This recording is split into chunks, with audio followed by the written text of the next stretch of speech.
Play action. Stidham on the roll, floating it for the end zone. Touchdown! Darren Waller gets the Raiders. Just a four-man rush. Stidham steps away from Bosa. Looking, buying time, throws it late. He's got Adams open. Devontae Adams chugging into the end zone for the touchdown. Welcome to the Put on Waivers Media Group, home of the Put on Raiders podcast and the Student Body Right podcast. This is your place for the best breakdowns and the best insight for those who fight on and bleed silver and black. Now, here are your hosts, Dwayne Douglas and Ryan Holmes.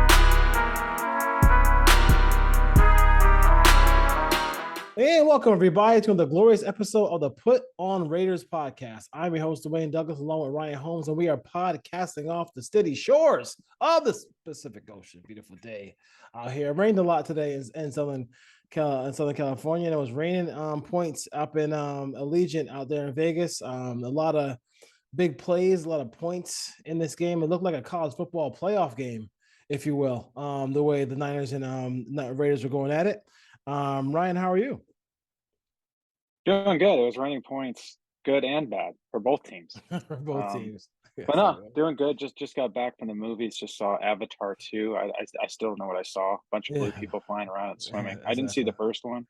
My daughter wanted me to go, and I have no idea what the last 3 of my hours just happened 3 hours in my life. So I'm glad I missed that one. I have no desire. I want to thank everybody listening to the show from listening or watching from Fresno, California, Los Angeles, California, Sacramento, California, Albuquerque, New Mexico, to Tacoma, Washington, Walnut Creek, California, Windsor Locks, Connecticut, Ontario, California, San Marcos, California, Stratford, Connecticut, Kingsville, Texas, Oslo country. I don't know where that is. And then let me get 2 more in here. Anchorage, Alaska, and then Keelan, Kilnoa, British Columbia are listening to the Put on Raiders podcast. So I appreciate everybody doing that as well. And we're throwing Seattle, Washington, and Saskatchewan for good measure as well. So global show. Keep listening. We appreciate y'all. So we saw a lot today. We saw some interesting things today in this ball game. I'm going to give you the first word on it. What were your thoughts about? We'll start on the offensive side of the ball.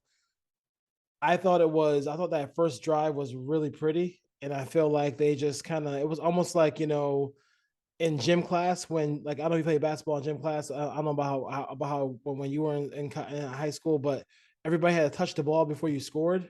It seemed like that on that first drive. All the pieces of the puzzle kind of touched the ball before Stidham hit Waller on that first drive.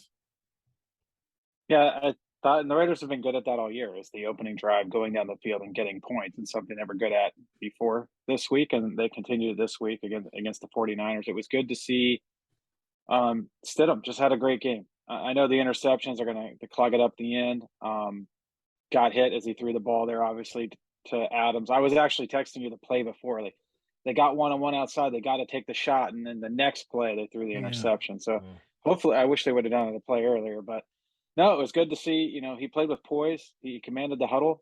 It was good to see him move around a little bit, get away from pressure. He didn't get sacked in this game, which was good, and you need a guy that can do that with the Raiders offensive line. They held up, I'm going to say okay, until I watched the all-22, except, obviously that last play where Bosa pushed Miller back wasn't a good look, but they left Illuminor one-on-one with Bosa quite a bit on the other side, and he seemed to hold up. They ran the ball okay. We saw a lot of Bolden today. Which was interesting because Jacobs was out twice, I think, with injuries. But overall, you saw the offense move up and down the field, scored 34 points, put up 500 yards. They just couldn't make the plays there in overtime. It eventually cost them the game. That's the second time the Raiders have turned the ball over in overtime that has eventually led to a loss. But it was good to see Adams get involved after a couple of pretty quiet weeks. It was good to see Waller get involved down the field vertically. Couple balls underneath to Renfro. It'd be interesting to see the snap counts because I didn't see Keelan Cole out there very often. It was mostly Renfro. You saw Adams in 13 personnel, but he wasn't really on the field. It was Hollins, so they kind of gave him a couple breathers and let Hollins block. But overall, That's about as good as an offense can play against that type of defense. Yeah, I mean, and make no question about it. They are playing against a defense that a month from now, if we're watching them hoist the Lombardi Trophy, nobody in the league is going to be surprised. They are the cream of the crop as far as defensive,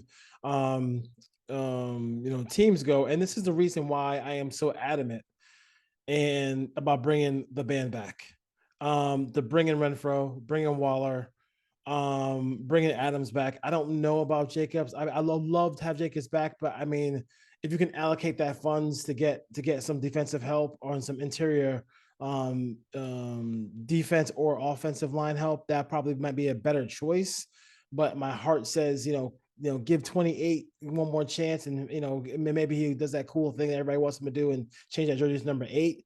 But you saw in this game, yeah, 20. It's 28 right now. It's 20 right now. Don't change it. Yeah, the jerseys are half off. So I'm thinking that he might go back to 8. But I mean, just thinking about just watching this game, I mean, I just this is what. Forget about the defense for 1 second. This is the kind of offensive output when you have Adams, Waller, Renfro, and Josh Jacobs. We thought we were going to see going into the season. I will say this: I've seen a lot of commotion that the offense changed. This was a new playbook. They were calling plays they never called before. That's a lot. These are the same typical plays, other than maybe the bootleg play to Waller where he got outside the pocket. Other than that, these are essentially the same plays they were calling all year. But you saw a decisiveness from Stidham. Read the defense, hit the back step, ball came out. He didn't hold on to the ball that much today. He made decisions quickly. He was off mark on a couple balls he probably wants back. But he was in full command of this offense. Now it's 1 week. He got outside the pocket a little bit. I'm not sure the 49ers really game plan to stop him. We'll see what happens next week now that there's a week of film and teams can see kind of what they're doing with him. And then obviously as we go into next season, that's a question. But it was great for a week to see the production at the quarterback position. I mean, I think he threw for 399 yards and 3 touchdowns. Yeah. And he ran for another 34. I think it was 34. I'd like to see him slide a couple times when he got out of the pocket there. He took a couple of shots he probably didn't need to. He gave his wide receivers chances down the field. He didn't throw balls out of bounds. He wasn't missing the back shoulder throw by that much. And then Devontae Adams made a couple of great catches for him. But overall, you saw the offense. They didn't really stall out. They had maybe a 3 and out here or there. That delay of game penalty kind of killed there. I think it was 12 minutes in the huddle. Made it 1st and 15, and then they couldn't. They had to punt there, but they didn't punt till midway through the 3rd quarter. And I know we want to be excited, but it was good to see this offense operate. Now that we know that Derek Carr won't be around, they're moving in another direction. It's good to see that the offense was productive. And now if they went out there like we predicted on our show last week, scored 10, 13 points and looked dreadful, then there's a lot of concerns. But this offense just went out there and put up 500 yards. Now they lost the game. We still have to keep that in retrospect. They probably should have won this game. They were up 10 points again in the second half. Yeah. We'll talk about the defense in a minute, but overall, I thought it was a pretty good game for McDaniels. A couple of calls I'd like back: 1st and 15 run, 2nd and 10 run in the 4th quarter that made it, I think, 3rd and long. But they got people involved, so it was good to see them use all of their offensive weapons. Yeah, 2nd and 10 needs to be 2nd and 10 running the ball should be outlawed in the United States of America. Maybe somewhere else they can do it, but we should get rid of those places. I think also the narrative, because people have narratives and I did tweet out today at halftime. I was like, listen, we should all be cheering for the Raiders right now, for Raider Nation, everybody. So there's a little narrative there that somehow he had these plays in his back pocket, like you said, and only brought it out for Jarrett Stidham. And that's a lie. The problem is when you go 3 and out, okay? Let me explain this to the fans. When you go 3 and out, then you cannot get into your next set of plays because you're 3 and out.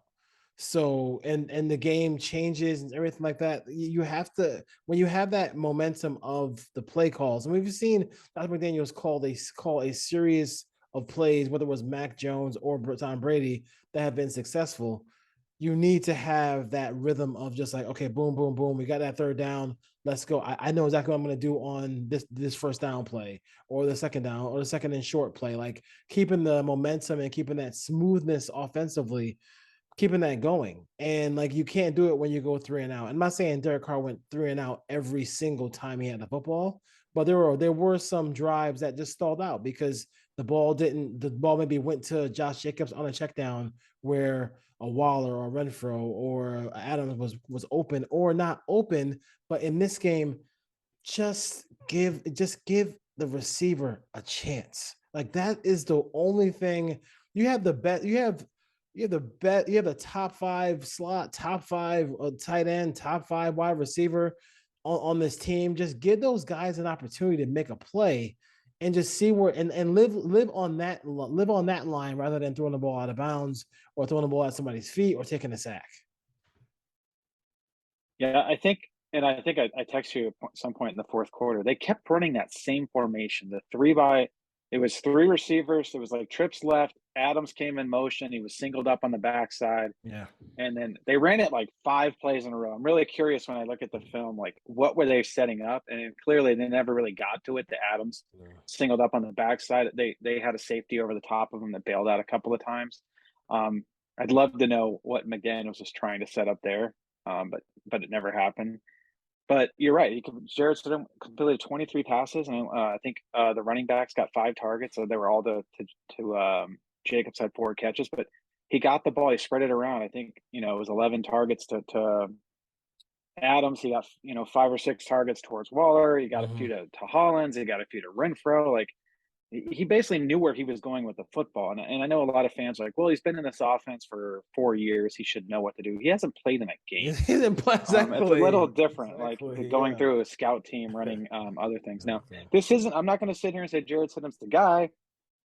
Give him a contract, bring him back next year. They don't need to go get a veteran. He could be Matt Flynn. He could be Matt Flynn. I'm not saying that by any stretch of the imagination. Like, this would change the narrative to me. Like, you want to go out and get that veteran if you can, and then you could bring Stidham back as the backup and to let him compete instead of drafting a rookie in the first round. If he has a good game again next week, I would probably lean that way because I wouldn't. If Stidham shows it again next week, I wouldn't trade up in the first round to get a quarterback in this draft. If one falls due in the first round, that's great. But you could probably bring Stidham back. I don't think there's going to be teams that are going to be offering him a starting job after 2 games on tape.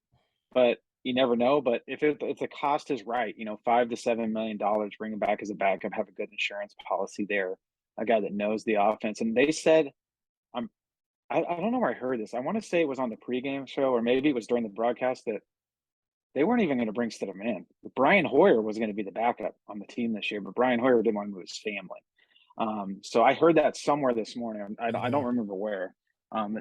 Stidham wasn't really the guy that they wanted, but he's young. He's got some swagger to him. He never backed down. And the one thing I know the fans want to sit here and say they blew another lead.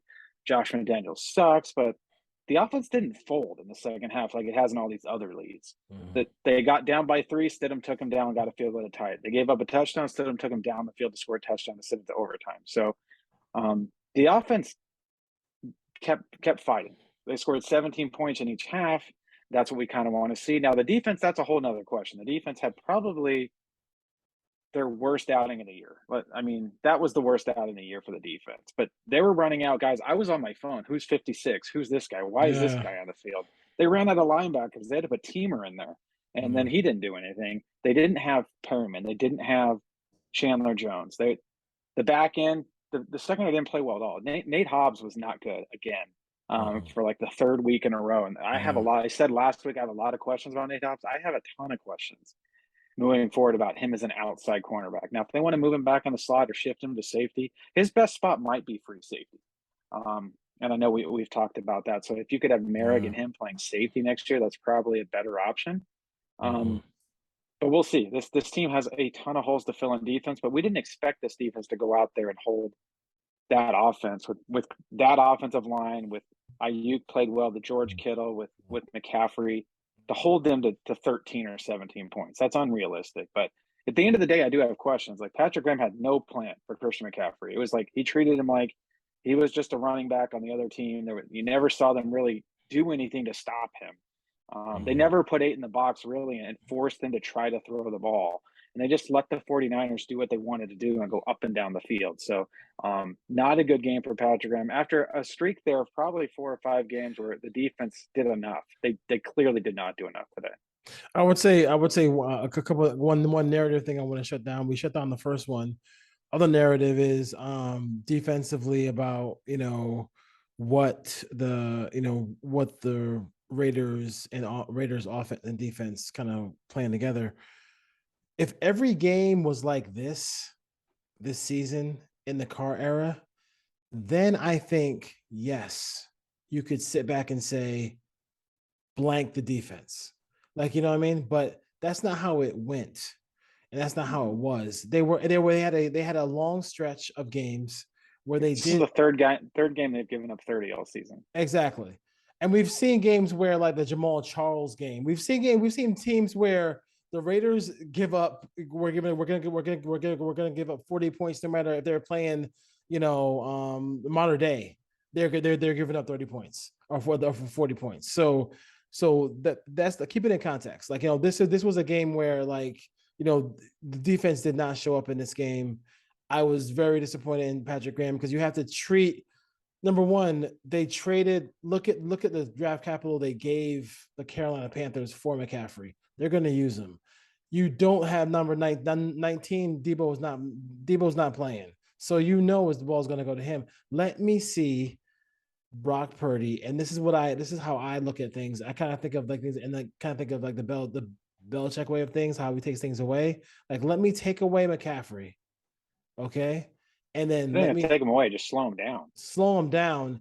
And then let me see, like, hey, let me see Brock Purdy, and I haven't seen a lot of it yet, throw the ball outside the numbers, down the field. The force those throws. And if you're making those throws, then you tip your hat to him and you say, hey, you're probably going to an NFC Championship game with that game. But when you blitz from depth, like crazy depth, where you're too far back to even get there, that doesn't work. And then you leave the middle open, like middle field open, middle field closed. Like the middle field slant.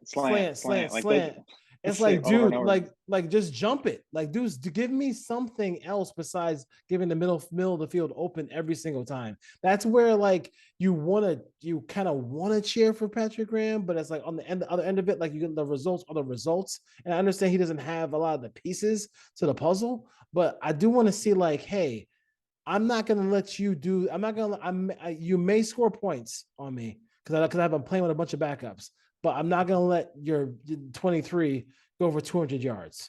Like, let Ayuk have a big game. Let Kittle have a big game, but and let Brock Purdy throw the ball outside the numbers all day, all night. Just don't let me see the best player, do what he did in this game. That was probably the most troublesome thing, almost annoying thing I had to deal with in the game, as far as my mental capacity could take, as far as that goes. Yeah, I'm curious to see what defenses they were playing, what coverages behind, because last week it was a lot of disguise into cover 2. They played more cover 2 last week against the Steelers than I've seen all year on tape. Before that, the week before, it was like cover 1, cover 3. Week before that, you saw a lot of man for a little bit there, but in this game, it looked like the corners gave 8 to 10 yards cushion. Yeah, pretty much at will, especially in the second half. You didn't really see the linebackers do anything in coverage in their zones, and then you saw them. They played a lot of zone today, so I'm curious to see what variations they were playing when I look at the L22. But Luke Masterson was running around like a chicken with his head cut off. Yeah, Nate Hobbs couldn't cover anyone today. Amik Robertson made the nice interception, but that ball was late. They were lucky to get that. Merrick, and it's tough because we're going to say slow down 23. They don't really have anyone. Merrick was on Kittle, and I thought he did an okay job on Kittle because when they went to man, that's where he went. Yeah. So that you don't really have anyone other than 56. I think his name is Harvey Lange. He's not a coverage linebacker. Matt Masterson, good, nice story, but he shouldn't be getting meaningful snaps next year. Let's put it that way. And then behind him, you didn't have anyone. Curtis Bolton got some snaps. Yeah, he was out there on the field. Butler got a concussion, I think, on a punt return. He was out quickly. So they really didn't have any options there. You saw Cleveland Farrell playing outside linebacker. screen, that quick tunnel screen where they hit Ayuk and he went down the field for like 40 yards. Cleveland Farrell ran out in the flat to cover it. Then he went back towards the line and then tried to go back in space, and he was all over it. But they had him playing outside linebacker. I mean, they've done it before this year. That's kind of where they're at body-wise. Yeah. But you got to have someone on the roster that can at least stand and play a zone. Like, they literally can't, and it's been that way all season. Now, they were down 5 or 6 starters on defense. Yeah. But at some point, I mean, it gets old. I mean, Brock Purdy had his way going up, and like they held him in check for 2.5 quarters, and then the dam just broke. And it was every time they got the ball, go down the field, go down the field, go down the field. Yeah. Luckily, the offense responded, but there's a major overhaul coming to this defense, and it's funny. Like, I go back and forth. Like, one week I'm like, okay, Graham. Last week against Pittsburgh, we do it every week. We do it every a lot week. of good disguises. Hey, man, like he's showing some stuff. He should stay this week. I'm like, get him out of here. Get him out of here. I think I've gone back and forth every week for the last 6 weeks. Because there are glimpses. Like, okay, he is disguising stuff. This is really well put together. They have a good game plan, and the next week they can't stop a nosebleed. And they had no pass rush. And Malcolm Kuntz, again, I know everyone loves him. He's everyone's favorite Raider that doesn't play, but he's been playing a lot of snaps the last 3 or 4 weeks and hasn't sniffed anything close to a sack. So we need to move on from that one. Like, he's just not. He won't be on this roster next year, in my opinion. Like, if Patrick Graham's back, like he hasn't done anything. Keyshawn Bauer, I don't know where. Number 95, I had to look him up. Isaac Rochelle just got called up. He was running around and not making plays there for the one drive he was in. But teams are basically taking away Max Crosby. They're putting 2 or 3 guys on him. Yeah, they didn't play both the rookies, right? They didn't play one of them, right? The rookie tackles they drafted. Did they play one of them, or did they play both of them, or did they play? I thought one of them.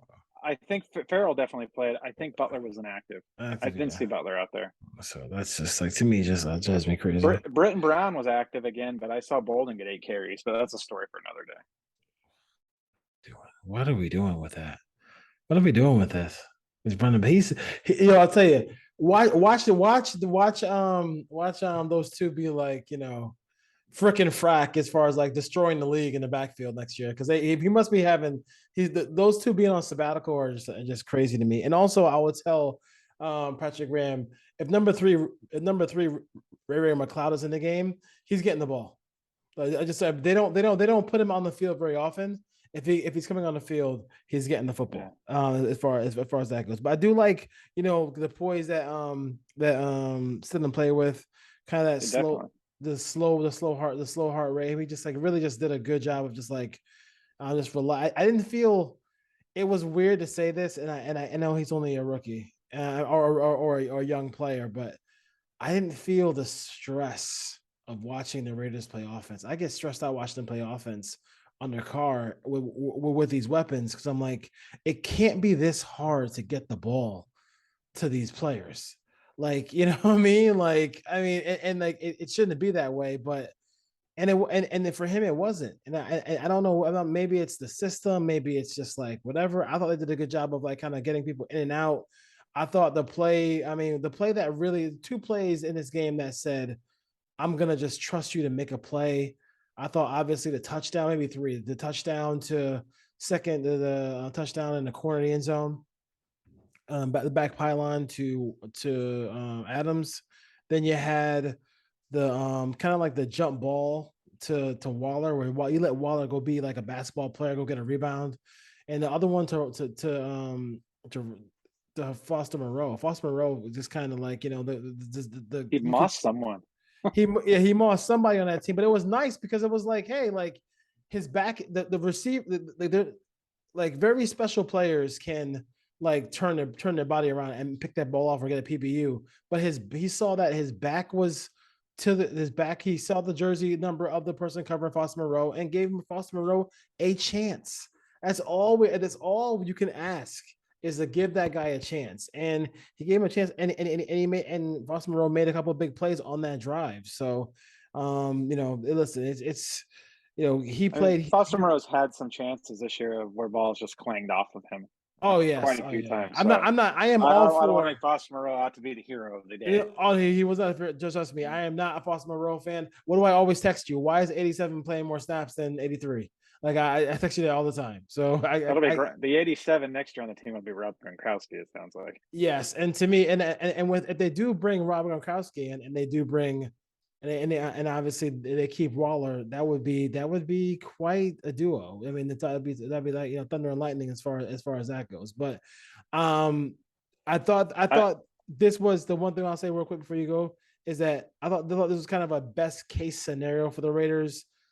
They keep their draft place and they kind of show the justification for sitting Carr, because you kind of got to justify it. It's not like he's a scrub off the street and never played in the NFL before. You kind of have to show out and show something for having Derek Carr sit.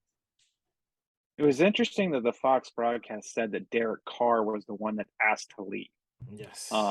That came up. So they got information from, and that could be the Raiders just feeding that information. We don't know the truth.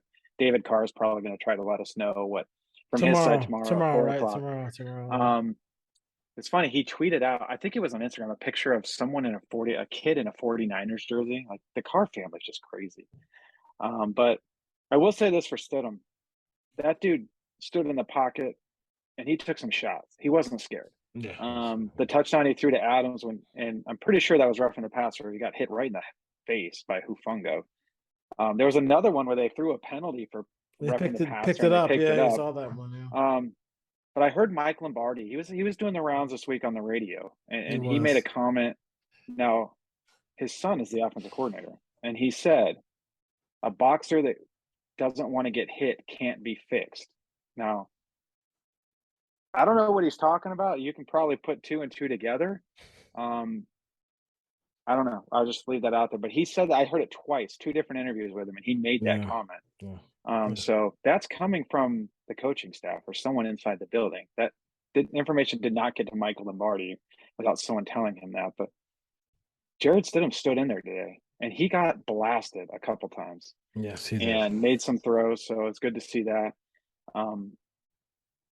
Daniel Carlson, 57 yards. I don't know. Dude, like, I mean, that was money. Oh my God. I mean, like, the dude is just, there are a couple of fines.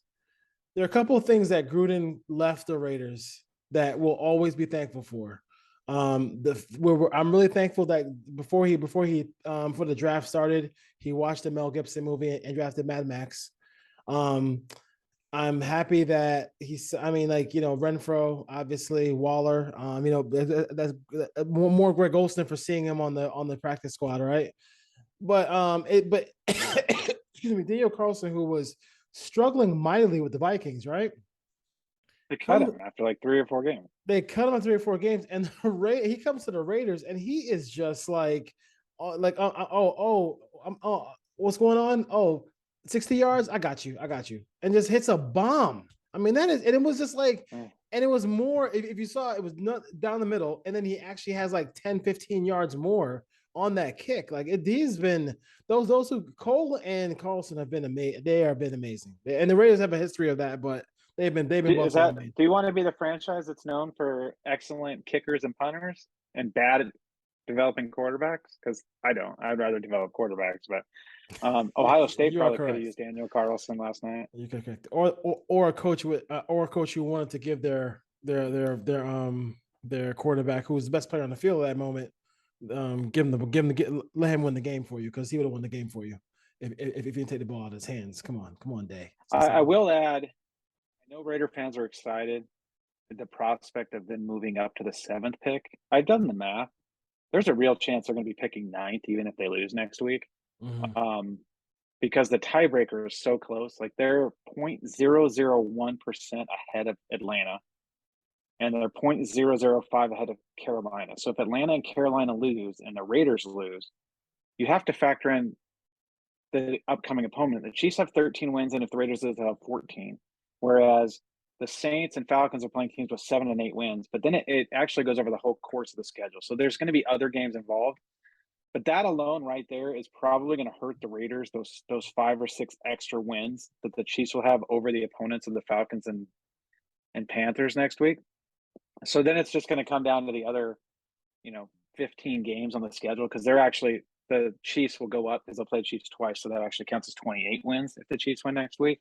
Mm-hmm. So I think it's going to be hard for them to stay at 7. I know fans think because they're at 7 now they can't do any worse. There's a real chance they're picking 9 or 8, Which but I is would say let's real chance they're picking 9. let's go in real time. In real time, let's just my favorite website, and that meme you sent me was hilarious about Tankathon, by the way. Yeah, I gotta put that. I gotta that's post my that. phone. I gotta post that next show. But right now they're 8th. Right now they're 8th. So we'll see what happens as far as that goes. I guess they have them 8th, but I think if you are able Did to the get, Falcons jump them? Are the Falcons at 7? it says Falcons at 7 right So now. that must have flipped just based on the last game today. So, Yeah. and that would be because the Raiders played the Steelers. The Steelers won the game, so this you add a win to the Steelers win column, knock the Raiders underneath them. So, So strong defensive class here, right? So if you're sitting here and you're saying to yourself, okay, let's just say Young goes first, and then let's see where the Colts pick. You guys probably get above where the Colts picks 5th, then you get Stroud to the Colts. Then the way golf played. The way golf played. Levis is going to go good, whether we like him or not. Like, Yeah, he's going to go good. Yeah, he's probably gonna go. So You can put the 3 quarterbacks above Jalen Carter, Will Yeah. Anderson, top 5. Top 5. So it's so I mean, like if Stidham can just give you one more game where he shows you that he can do some things against a middle of the road defense, right? A middle of the road defense, if you will, with the Chiefs. Then if you are able to get Brady, then you can bring back Stidham and just say, hey, like let's give you some preseason games, let's give you some whatever, and see if maybe down the road you could be the starter. With this being a really good defensive class, it would be nice to see the Raiders be able to just pick a stud player in the top 10 instead of a guy who. I know who I want. Oh, wait, save it. We gotta save it. But yes, yeah, but I know that it'd be kind of cool if they do. I do still think that if somebody wants to get up to number 2, the Bears with Justin Fields they're trying to get as many draft picks as humanly possible to rebuild that team. So that's kind of the key. That's kind of where the draft starts. After that, after either Stroud or Young go to Houston. So that'd be fun. Be fun to see what happens there. But let's see here. Anything else? If 2 weeks ago I would have told you we would be talking tonight about Stiddy. Should they bring back Jared Stidham? Stiddy. I would have told you you're crazy, but nuts. Here we are. And it is crazy. The draft, unfortunately, is after free agency. I always thought they should do it the other way. Do the draft before free agency. Yeah. But the Raiders are going to have to make a decision on Carr, a decision on Stidham, and a decision on which veteran quarterback they're going to bring in. Question. I think there's a 0% chance they just throw a 2-year deal at Stidham and wait till the draft and hope a quarterback falls to them. And if they go into training camp with just Stidham, that's a huge mistake. So they're going to make a decision on a quarterback, and then it's up to Stidham. Does he want to stay and battle with Jimmy G, battle with Tom Brady, who, by the way, threw for 450 yards and 3 tutties today? I watched that game. He looked pretty good today. Yeah. Does he want to do that, or does he? If he's not going to get a starting job from another team, he needs to go somewhere where he has an opportunity to play, and maybe it's behind a 46-year-old Tom Brady. But if the Raiders go out, go ahead. If the Raiders go out and sign Jimmy G or a younger quarterback, then I don't think Stidham would want to come back.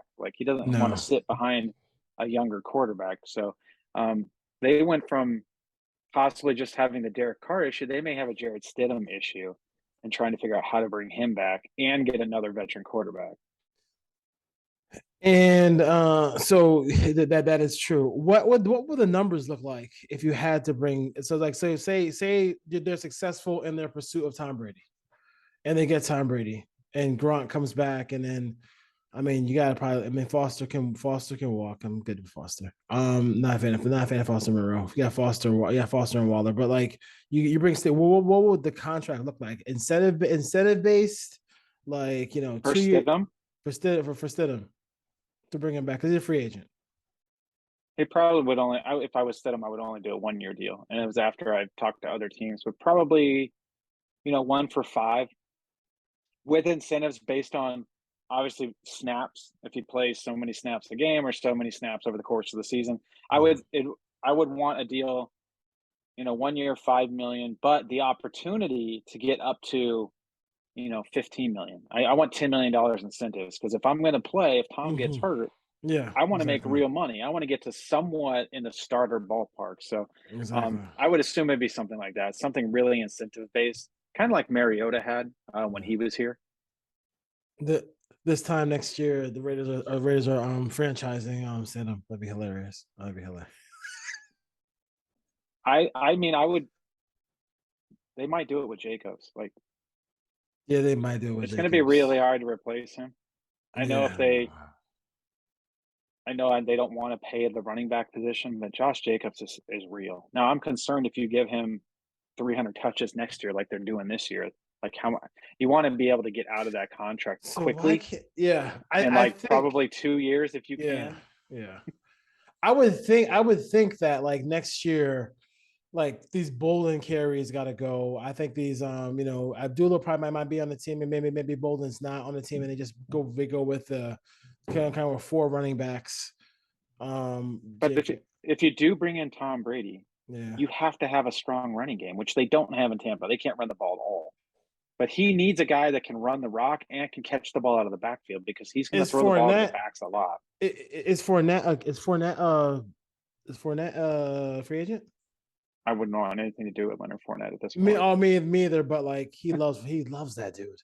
I don't know what. I don't know. I would rather have Jacobs. I know that. I think a combo situation, but yeah, you gotta have Jacobs. I think. I mean, if you tell him he's gonna have those kind of weapons, and like also like if you do bring in Tom Brady, he has experience in like spreading the ball around to a bunch of different weapons and keeping everybody engaged. Like, you know what I mean? Nobody's gonna feel that isolation. But I mean, we know that he wants a running back like James White who can do some things. So Jacobs can can do some things there, and he loves having tight ends. So we know that as well. But he's still, even you saw today. I mean, he put on a show today. I mean, now both bombs were on point in stride. I mean, I could definitely see 17 catching some of those. I could see 83 or 13 catching some of those too. So that'd be kind of fun to see as well. So I will add, the Stidham talk is fun, but Mark Davis is going to make this decision. If Mark Davis can get Tom Brady, which is what he tried to do before Gruden nixed it, he's not going to not do it because Jared Stidham plays well for 2 games. Oh no. Hell no. So I know there's people out there like, no, we're good. Stidham. Hell no. Davis is not going to do that. No. TB12 over Stiddy, no question about it. He needs. Now the Raiders need to be careful here because Miami got docked a 1st-round pick for tampering with Sean Payton and Tom Brady. So like if they move Derek right after the Super Bowl, like they need to know that Tom's coming, but they can't let it be known out to the public. So they're going to have to keep it quiet for like a month. Yeah. But agents are talking. Derek Carr's agents right now shopping him around the league, trying to figure out what they can do. They can do, yeah. Even though they're not supposed to, what's happening. Yeah, joking around. I think it was Ear Rappaport jokingly put out a tweet saying that I think you said it to me that Stidham is ruining Derek Carr's trade value. That was Albert Breer, yeah. Albert Breer, and Albert Breer. If you're looking for reporters who have relationships with the head coach, Albert Breer has a relationship with the head coach. So whenever stuff comes out from Albert Breer, it's coming from McDaniels and Ziegler. Just so you're clear about that part of it. But I don't think he is. I think if you look around the league, like teams are still going to value Derek. They're still going to want him. Yeah. The issue becomes, could a cold weather team convince him to come? I think it's the other way. I think it actually benefits the Raiders if Stidham plays well because then Derek might be more willing to work with them on a trade because he's going to get $40 million next year if he's traded. Or 30, what is it, like 34, 35? Yeah. If Stidham goes out and balls and the league says, well, he couldn't run that offense, so Derek's not as good as we think he is. And then they try to come in and offer him, $25 million. Why would he do that? They'd be like, okay, trade me. I'll make $10 million more. Yeah. So I think it's the other way, but we'll see. Do you think do you think a cold weather team could get involved? I did some snooping. Mm-hmm. I was messing around trying to find, because people were tweeting, are we going to talk about David Carr and what he's putting on the internet. David Carr likes some tweets today about Brian Dable. I don't know what they're going to do with Daniel Jones, but I thought that was interesting that he's liking some tweets from the New York Giants. But if you're the Giants and you just made the playoff with Daniel Jones, and I'm going to had pay success with him, I'm going to pay Daniel Jones. I would find it hard to believe that they would move on from Daniel Jones. The Jets could be a different story. The Jets could be a different story, but yeah, but I still think. I mean, I think a nondescript team like Tennessee, like you talked about, is probably the best option. But we'll see. People are throwing Miami out there, but if Derek wants to be traded, I don't know if Miami. He doesn't want. He's going to. Miami's not going to be able to just come out and give him a monster deal as a free agent and say, "You're coming in. Here's $5 million. Here's $175 million with 80 guaranteed." Miami's not going to do that. No, not doing that. First, they have to figure out the Tua situation, but he's probably better off getting to free agency. But I don't think the teams are going to line up and offer the money that some people think that he's going to get. Do you think it makes it hard? A 5 or 6 year deal. Do you think it makes it hard to trade him because, like, it's pronounced that the Raiders? I think it's regarding the trade. It's in Derek's court. If Derek wants to work out a trade and go to a team, they'll make it happen. If I'm the acquiring team, I want the contract because there's no guaranteed money. There's no signing bonus. So I can release him after a year and it doesn't hurt my cap other than the $7 million that's guaranteed for injuries. Yeah. So if you're acquiring the contract, I know it looks big. It's 3 years, $121 million, but you can get out of that contract at any point you want, as long as he doesn't want a new contract. Yeah. If he's willing to work for, on average, I think it's like $40 million. You're basically just paying him year to year at that point because there's no guaranteed money. That stays with the Raiders. That does not go with the contract. Yeah, makes sense. A lot of moving parts here. Ziegler, I'm sure Ziegler's at work right now, trying to figure everything out, how he wants to do it. Him and Josh McDaniels, but we'll see. I do think they have to. I mean, it would be nice if we can get one more week out of Stidham to play really good football. Just like this. Chiefs are coming to town on Saturday. It's not going to be easy. Yeah, Chiefs are going to game on Saturday. But they do like to blitz a lot. They like to bring pressure with Spagnuolo. So like there could be big plays in that game as well too. If they can get another good game out of him, it'd be nice to see, because then you can think about maybe if I can get Brady, because I texted you the thing today where they can't transition, they can't franchise him, he's going to be a free agent. That's something where I think that they might think about coming back with Brady and Stidham and just say, hey, Stidham, if he gets hurt, we'll give you, and then maybe take it from there to see maybe if he could actually be the quarterback. Maybe Stidham could be the quarterback of the future for the Raiders. My God, did I just say that on the show? I would still like to explore the quarterbacks in the draft because you still need a long-term option. Let's remember, Jared Stidham couldn't beat out Cam Newton in camp a couple of years ago. So I know it's one game, but I want to see what it looks like next week. And then I still, even if it goes for 303 next week, I still don't want to hand him the keys to the car. No. We'll see what happens. We'll see what happens. That was an unintended pun, by the way. I didn't mean to say keys to the car. It's funny that any vehicle reference because of Derek Carr's last name, we're gonna see. So tomorrow we'll be back later in the week to preview the Chiefs game and kind of react to what I'm excited to see. I'm really excited to see tomorrow what David Carr has to say. I really on NFL Network. That should be a fun conversation. Derek could just come on and just talk as well too. That'd be kind of like. There's no advantage for him doing that though. Huh? Say again? There's no advantage for Derek to talk to the media. Like he needs to control his brother, so like other teams that want him don't have to deal with that sideshow. Yes. So Derek needs to corral them and tell them to be quiet. I think he'll be very measured tomorrow though. It won't be like anything crazy. He has to be measured in this situation. He has to be, because it's your brother's future, in the balance as far as that goes. All right, I would Ray. take it with a grain of salt because no matter what he says, the Raiders are not going to come out and basically say none of this is true.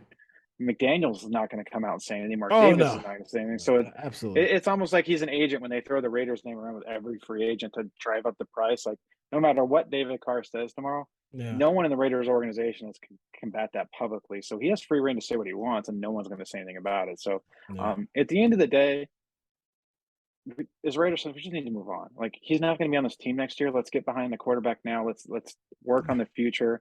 Let's figure out where this team's going in 2023. Like we can talk about Derek Carr till we're blue in the face, but let's talk about Jared Stidham. Let's talk about Josh Jacobs and Devontae Adams and Darren Waller and the guys that made plays today.